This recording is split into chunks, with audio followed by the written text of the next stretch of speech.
ग्राहकों को 5,000 करोड़ का चूना इसीलिए लगा दिया क्योंकि उनके अकाउंट में मिनिमम बैलेंस नहीं था। एक साल में ग्राहकों से 5,000 करोड़ रुपए वसूले गए हैं क्योंकि उनके अकाउंट में मिनिमम बैलेंस नहीं है। अकेले एसबीआई ने ग्राहकों से 2,433 करोड़ रुपए वसूले। आपको बता दें, एचडीएफसी ने इस साल में 590 करोड़ रुपए ग्राहकों के अकाउंट से बतौर पेनल्टी निकाले। बैंकों ने ग्राहकों पर 5,000 करोड़ की पेनल्टी लगाई है क्योंकि अकाउंट में मिनिमम बैलेंस नहीं है। मिनिमम बैलेंस न होने की वजह से बैंक लगातार मोटी शपथ लगा रहा है और ग्राहकों से पैसे वसूले जा रहे हैं। एक साल का आंकड़ा जो सामने आया 2017-18 में किस तरह से 5,000 करोड़ रुपए वसूले गए तमाम प्राइवेट बैंक की ओर से, उसके आंकड़े इस वक्त हम आपको बता रहे हैं, जिसमें अकेले हम बात करें एचडीएफसी की और इसके साथ ही एक्सिस बैंक, एचडीएफसी बैंक, ये तमाम ऐसे बैंक हैं जो मिनिमम अकाउंट बैलेंस न होने पर 2,434 करोड़ का जो आंकड़ा है आपको बता रहे हैं, ये एसबीआई का है। एचडीएफसी बैंक 590 करोड़ रुपए वसूल चुका है, एक्सिस बैंक 530 करोड़ रुपए वसूल चुका है और ये जुर्माने के तौर पर वसूला जा रहा है। आईसीआईसीआई बैंक 317 करोड़ रुपए वसूल चुका है। इस फेरिस्त में पंजाब नेशनल बैंक और एसबीआई भी शामिल हैं क्योंकि एसबीआई ने सबसे ज्यादा रकम वसूली है, सबसे ज्यादा रकम 2,434 करोड़ रुपए।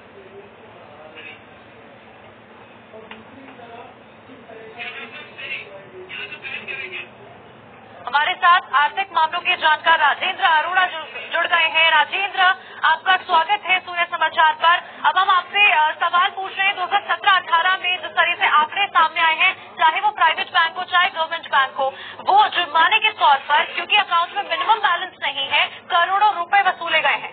ये किस हद तक जायज है, कितना जायज में ठहराया जाना चाहिए? धन्यवाद मुझे बुलाने के लिए जी। मैं ये समझता हूँ कि ये जो भी वसूली है बैंकों के द्वारा जी, एक तरफ तो सरकार डिजिटल पेमेंट को बढ़ावा देना चाहती है और दूसरी तरफ इस तरह का डिसइंसेंटिवाइजेशन, डीमोटिवेशन अपने अकाउंट होल्डर्स के लिए, ये जो है इकोनॉमी के हित में नहीं है। और बैंक एक तरफ अपना जो घाटा है, मुझे ऐसा लगता है कि वो आम नागरिकों के पैसों से पूरा करने की कोशिश कर रहे हैं। आप दुनिया भर में जाइए कहीं भी, इनफैक्ट जो मिनिमम चार्जेस हैं हमारी कंट्री में 120 करोड़ से ज्यादा लोग हैं और जो खाता धारक है वो बहुत कम है।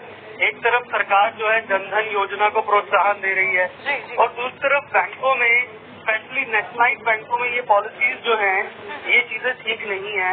ये डिजिटल पेमेंट्स को और इकोनॉमी में जो अनऑर्गेनाइज सेक्टर को ऑर्गेनाइज सेक्टर में लाने के लिए अच्छा नहीं है, अच्छा सिग्नल नहीं है। तो मुझे ऐसा लगता है सरकार को इन सब चीजों के ऊपर ध्यान देना चाहिए। सरकार को ध्यान देना चाहिए, लेकिन राजेंद्र जी आपसे पूछना चाहेंगे, क्या ग्राहकों के पास कोई ऐसा वे है, मीडियम है, जिससे वो रिड्रेसल के लिए सीख कर सके आगे? देखिए, ऐसा है कि अभी फिलहाल इस तरह का रिड्रेसल नहीं है क्योंकि जब आप अकाउंट खोलते हैं तो तब आप इस बात को एक्सेप्ट करते हैं कि इसमें जो भी मिनिमम बैलेंस की जो पॉलिसी होगी वो आप उसको एक्सेप्ट करेंगे और अगर कोई भी उसके लिए चार्जेस होंगे तो bank has a right to deduct those charges also. लेकिन मुझे लगता है कि इस पॉलिसी को रिकंसिडर किया जाना चाहिए ताकि ज्यादा से ज्यादा लोग मोटिवेट हो अपना अकाउंट खोलने के लिए। आज एक आम आदमी के लिए 1,000 रुपये स्पेयर करके, 2,000 रुपये स्पेयर करके बैंक में रखना मुश्किल काम है, तो वो सोचता है मुझे बैंक अकाउंट ही नहीं खोलना।